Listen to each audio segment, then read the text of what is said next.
Hi everyone, আমি মিথিলা। আজকে আপনাদের সাথে আমি শেয়ার করতে যাচ্ছি গ্রাফিক ডিজাইন নিয়ে একটি পূর্ণাঙ্গ গাইড। অর্থাৎ আপনি যদি নতুন হন বা আপনি এই বিষয়ে জানেন কিন্তু বুঝতে পারছেন না যে কোথা থেকে শুরু করবেন বা কি করবেন বা কিভাবে কি করা যায় গ্রাফিক ডিজাইন নিয়ে, তাহলে এই ভিডিওটি হচ্ছে আপনার জন্য। বর্তমান সময়ে গ্রাফিক ডিজাইন একটি অত্যন্ত demanding skill. Digital marketing, social media বা অনলাইন বিজনেস সকল ক্ষেত্রেই বর্তমানে আমাদের প্রয়োজন হয় একজন দক্ষ ডিজাইনারের। তোমরা যদি একটু স্বাভাবিকভাবেও খেয়াল করো তাহলে বুঝতে পারবে যে দিনে দিনে ডিজিটাল কন্টেন্ট বৃদ্ধি পাচ্ছে, আর যার সাথে সাথে আমাদের একজন দক্ষ ডিজাইনারের ডিমান্ডও বাড়ছে সেই ডিজিটাল কন্টেন্টের জন্য। বড় বড় কোম্পানিগুলো থেকে শুরু করে ছোট ছোট স্টার্ট আপ প্লাস ইউটিউবাররাও বর্তমানে একজন দক্ষ ডিজাইনারদেরকে খুঁজছে। এই ভিডিওতে আপনারা জানতে পারবেন গ্রাফিক ডিজাইন কি, কিভাবে ব্যবহার করবেন, কেন শেখা উচিত, শেখার সুবিধা কি, গ্রাফিক ডিজাইন থেকে কিভাবে আয় করবেন, কোন কোন সফটওয়্যার ও অ্যাপস বেছে নেবেন। তাহলে চলুন শুরু করা যাক। তবে শুরু করার আগে আমি কিছু বলতে চাই, আর সেটি হচ্ছে আমি মূলত গ্রাফিক ডিজাইন শেখানোর চেয়ে বড় কথা হচ্ছে আমি আপনাদের সাথে আড্ডা দিতে বসেছি গ্রাফিক ডিজাইন নিয়ে। তাই আপনি চা বা কফি নিয়ে আমার সাথে বসে যেতে পারেন, কারণ আপাতত আমরা গ্রাফিক ডিজাইন নিয়ে আপনাকে শেখানোর চেষ্টা করছি না, মূলত আপনাদের সাথে এখন আমরা গ্রাফিক ডিজাইন বা এই টপিক নিয়ে আড্ডা দিতে চলেছি। তাহলে মাথা ঠান্ডা করে বসুন, চলো শুরু করি। আমাদের প্রথমে জানা প্রয়োজন গ্রাফিক ডিজাইন কি। অর্থাৎ সহজভাবে যদি বলা যায়, গ্রাফিক ডিজাইন হচ্ছে একটি ভিজুয়াল কমিউনিকেশনের মাধ্যম। অর্থাৎ রং, লেখা, ছবি, ফন্ট, লেআউট এসব ব্যবহার করে আমরা একটা বার্তা তৈরি করি যেন কেউ সেটা দেখেই বুঝতে পারে আমি কি বলতে চাইছি। আপনি হয়তো বুঝতে পারেন না, কিন্তু আমাদের চারপাশে গ্রাফিক ডিজাইন ছড়িয়ে আছে, একটা চিপসের প্যাকেট থেকে শুরু করে আপনার মোবাইলের অ্যাপে থাকা আইকন পর্যন্ত। গ্রাফিক ডিজাইন হচ্ছে শিল্প আর প্রযুক্তির এক অপূর্ব মিশেল। এটা শুধু সুন্দর কিছু বানানোর জন্য না, বড় একটা তথ্য, একটা অনুভূতি বা একটা ব্র্যান্ডের পরিচয় তুলে ধরার জন্য। একটু ইতিহাসে চোখ রাখি। 1920-এর দশকে বাউহাউস নামের এক ডিজাইন স্কুল ইউরোপে চালু হয়। তারা বলেছিল সরলতা আর কার্যকারিতাই হলো ডিজাইনের মূল। 1950-এর দশকে সুইস ডিজাইনাররা শুরু করলেন গ্রিড সিস্টেম ব্যবহার করা, যেখানে প্রতিটি ডিজাইন এক ধরনের সামঞ্জস্য আর ভারসাম্য রক্ষা করে। আর এখন ডিজিটাল যুগে আমরা ব্যবহার করছি অ্যাডোব ফটোশপ, ইলাস্ট্রেটর, ক্যানভার মতো সফটওয়্যারগুলো। ডিজাইন এখন শুধু আর্ট না, এটা হলো ব্যবসার ভাষা। যে যত ভালো ডিজাইন করতে পারবে বা যে যত ভালো ডিজাইনার সে তত সহজে মানুষকে আকর্ষণ করতে পারে। আমরা আজকাল ডিজাইনের মাধ্যমে তৈরি করি logo, social media post, YouTube thumbnail, mobile অ্যাপের ইন্টারফেস, এমনকি ভিডিওর ভেতরে অ্যানিমেশনও। তাই সংক্ষেপে বললে গ্রাফিক ডিজাইন হচ্ছে একটি দৃষ্টিনন্দন অথচ উদ্দেশ্যমূলক যোগাযোগের মাধ্যম। আপনি যখন গ্রাফিক ডিজাইনের মাধ্যমে কিছু বলেন তখন সেটা মানুষ শুধু দেখে না, অনুভবও করে। এই ছিল সংক্ষিপ্তভাবে গ্রাফিক ডিজাইন কি। গ্রাফিক ডিজাইন কোথায় ব্যবহার হয়? এখন তুমি তো জানলে গ্রাফিক ডিজাইন কাকে বলে, কিন্তু এখন এটা ব্যবহার হবে কোথায় ওইটা জানাও প্রয়োজন। তাহলে চলো, গ্রাফিক ডিজাইন ছড়িয়ে আছে আমাদের চারপাশে।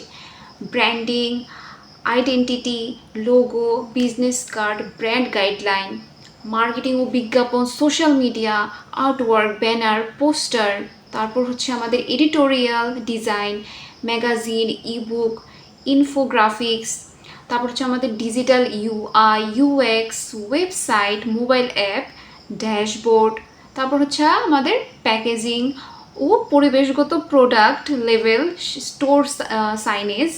প্রতিটি ক্ষেত্রে গ্রাফিক ডিজাইনের মাধ্যমে তথ্য হয়ে ওঠে স্পষ্ট, আকর্ষণীয় ও স্মরণীয়। তাই বলতে চাচ্ছি যে হয়তো এখানে অনেকগুলো নাম তুমি বুঝতেছো না, কিন্তু ভাবো আমাদের চারপাশে গ্রাফিক ডিজাইন কিভাবে ছড়িয়ে ছিটিয়ে আছে। কারণ যে কোনো বিজনেস করার ক্ষেত্রে বা যে কোনো কিছুর ডিজাইন ক্রিয়েট করার ক্ষেত্রে গ্রাফিক ডিজাইনারদের প্রয়োজন হয়। আর আমাদের চারপাশে তুমি দেখতেই পারতেছো সকল কিছুর একটা নির্দিষ্ট আইডেন্টি আছে, তাই গ্রাফিক ডিজাইনটা আসলে বলতে গেলে আমাদের চারপাশে চতুর্দিকেই ব্যবহৃত হয়। এটা হচ্ছে প্লাস পয়েন্ট। কেন গ্রাফিক ডিজাইন শেখা উচিত? গ্রাফিক ডিজাইন শেখার কিছু প্রবল কারণ হচ্ছে আমাদের সৃজনশীল প্রকাশ, আপনার ভাবনাগুলোকে ভিজুয়ালি রূপান্তর করা, সমস্যা সমাধান, দৃষ্টিনন্দন কার্যকরী সমাধান বের করার দক্ষতা, বহুমুখী দক্ষতা, শিক্ষা, প্রযুক্তি, এন্টারটেইনমেন্ট, প্রায় প্রতিটি ক্ষেত্রে প্রয়োজন। আর্টিস্ট হন বা বিশ্লেষক, গ্রাফিক ডিজাইন দুই দিকেই একসাথে কাজে লাগায়। অর্থাৎ আপনি আপনার মনের ভাব বা যে কোনো একটা আইকন বা যে কোনো কিছু ডিজাইন করার ক্ষেত্রে আপনার একটা মেন্টালিটি থাকে বা মনোভাবনা থাকে যে আপনি একটা রূপ দিতে চান বা মানুষকে আকর্ষিত করতে চান বা মানুষের সামনে প্রেজেন্ট করতে চান, তাহলে গ্রাফিক ডিজাইনের মাধ্যমে ওই উপস্থাপনা করা পসিবল বা মানুষের আকর্ষণ ক্যাচ করা পসিবল। তো মূলত কথা হচ্ছে আপনি গ্রাফিক ডিজাইনের মাধ্যমে আপনার ভিতরের যে ভাবনা চিন্তাগুলো আছে সেগুলো মানুষের সামনে চিত্রের মাধ্যমে তুলে ধরতে পারেন বা গ্রাফিক ডিজাইনের মাধ্যমে তুলে ধরতে পারেন। এখন কথা বলা যাক যে গ্রাফিক ডিজাইন শিখলে আপনার কী সকল সুবিধা হতে পারে। সবসময় আর্নিং চিন্তা ভাবনা করলেই তো আর হয় না, মাঝে মাঝে এর থেকে আরেকটু ডিফারেন্ট চিন্তাও থাকা লাগে। যেমন আমরা বলতে পারি পার্সোনাল গ্রোথ, তারপর হচ্ছে কেরিয়ার অপশন, সহযোগিতামূলক কাজ। অর্থাৎ প্রথমটা যেরকম বলি পার্সোনাল গ্রোথ বলতে কি বোঝাচ্ছি যে আত্মবিশ্বাস বেড়ে যায় এবং মনোযোগের দৃঢ়তা তৈরি হয় আপনি যদি গ্রাফিক ডিজাইনার হন বা গ্রাফিক ডিজাইন শিখেন। তারপর হচ্ছে গ্রাফিক ডিজাইন যেহেতু আমরা শিখছি যদিও ক্যারিয়ার একটা গড়ার জন্য, তাহলে এটা একটা কেরিয়ারের অপশন। অর্থাৎ ইন হাউস বা এজেন্সিতে কাজ, ফ্রিল্যান্সিং বা অর্থোপার্জনের নানা পথ গ্রাফিক ডিজাইনের জন্য খোলা থাকে। তারপর হচ্ছে এটা হচ্ছে আমাদের আরেকটা সহযোগিতামূলক কাজ, এটা হচ্ছে মার্কেটার, ডেভেলপার, কন্টেন্ট ক্রিয়েটরদের সাথে সেতুবন্ধ। সাইড হাসেলগুলো হতে পারে এরকম যে T shirt, invitation, digital product design করে বাড়তি আয়, এই আর কি। গ্রাফিক ডিজাইন দিয়ে কীভাবে আর্ন করবেন এটা হচ্ছে সবচেয়ে বড় এবং ইম্পর্টেন্ট একটি টপিক। যেমন একটু মাত্র বললাম যে সবসময় যে আর্নিংই করা লাগবে তো আমার কথা না, এটা পার্সোনাল গ্রোথেও কাজে আসে। কিন্তু এখন কথা হচ্ছে যে যাই বলুক আমাদের মূল উদ্দেশ্য হচ্ছে টাকা আর্ন করা। অবশ্যই আমরা এমন কিছু শিখতে চাই না যেটা আমাদের টাকা আর্ন করতে সহযোগিতা করে না। তাই চলো আমরা এই বিষয়ে একটু জেনে নিই। এখন চলো আলোচনা করি উপার্জনের যন্ত্রণাহীন পথগুলো। ফ্রিল্যান্সিংয়ের মধ্যে তুমি আপওয়ার্ক, ফাইবার এসবে কাজ করতে পারো। একক প্রজেক্ট বা ঘন্টা ভিত্তিক চার্জ পেতে পারো। তারপর হচ্ছে আমাদের টু প্যাসিভ ইনকাম, ক্রিয়েটিভ মার্কেটে টেমপ্লেট বিক্রি করতে পারো। 3 এজেন্সি বা ইন হাউস অর্থাৎ ফুল টাইম বা কন্ট্রাক্ট ভিত্তিতে স্থায়ী কাজ করতে পারো। 4 প্রিন্ট অন ডিমান্ড, যেমন T shirt, mug, phone case design করে বিক্রি করতে পারো। 5 শিক্ষামূলক কন্টেন্ট, টিউটোরিয়াল, ওয়ার্কশপ, অনলাইনে কোর্স তৈরি। নতুনরা $10 থেকে $20 প্রতি ডিজাইন শুরু করতে পারেন। দক্ষতা বাড়লে ঘন্টার সাথে $50 থেকে 100 বা এরও বেশি পাওয়া সম্ভব। টাকার প্রসঙ্গ তুলতে গিয়ে বৃষ্টি পড়া শুরু হচ্ছে। আমি জানি না আমার বয়স কতটা বোঝা যাচ্ছে, আশা করি বুঝে নেবেন। আমরা পরবর্তী ধাপে যাই। ডিজাইনের ক্ষেত্রে কিছু জনপ্রিয় অ্যাপস এবং সফটওয়্যার রয়েছে, সেগুলো হচ্ছে গ্রাফিক ডিজাইনের জন্য সবচেয়ে বাহাদুর টুলসগুলো হচ্ছে Adobe Photoshop and Illustrator, InDesign, Affinity Designer, Canva Pro, Figma, তারপর হচ্ছে Inkscape, Gravit Designer, Snapseed etcetera. অর্থাৎ আরও কিছু অ্যাপ আছে যেগুলো দিয়ে আমরা গ্রাফিক ডিজাইন করতে পারি। যেহেতু গ্রাফিক ডিজাইনের ক্ষেত্রে আমাদের অ্যাপসের কাজগুলো জানাই সবচেয়ে বেশি ইম্পর্টেন্ট, তাই অ্যাপসগুলোকে নিয়ে আরেকটু বিস্তারিতভাবে জানা যাক। তো আপনার যদি এমন মনে হয় গ্রাফিক ডিজাইন শিখবো ঠিক আছে, কিন্তু কোন সফটওয়্যার দিয়ে শুরু করব, কোনটা সবচেয়ে ভালো, কোনটা মোবাইলেও কাজ করবে, তাহলে এই অংশটা আপনার জানা প্রয়োজন। প্রথমেই কথা বলা যাক অ্যাডোবি ফটোশপ নিয়ে। এই সফটওয়্যারটা হলো ইমেজ এডিটিংয়ের রাজা। ছবি retouch, background remove, banner design, poster, thumbnail সব কিছুতেই ফটোশপ ইউজ হয়।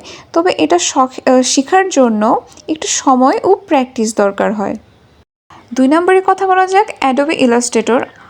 যারা logo design, vector art, icon বা কার্টুন স্টাইল গ্রাফিক করতে চান তাদের জন্য ইলাস্ট্রেটর বেস্ট। স্কেল না ভেঙে ভেক্টর গ্রাফিক তৈরি করা যায়, যা প্রিন্ট ডিজাইনের জন্য ব্যবহৃত হয়।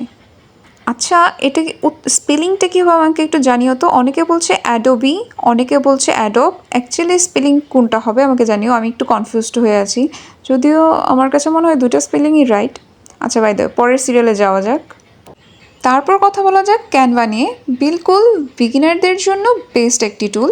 ক্যানভাতে হাজার হাজার রেডি টেমপ্লেট পাওয়া যায়, logo, post, resume, Facebook cover, presentation সব কিছু। মোবাইলেও কাজ করা যায়, একদম সহজ ইন্টারফেস। পরবর্তীতে অ্যাডোব এক্সপ্রেসের কথা বলা যাক।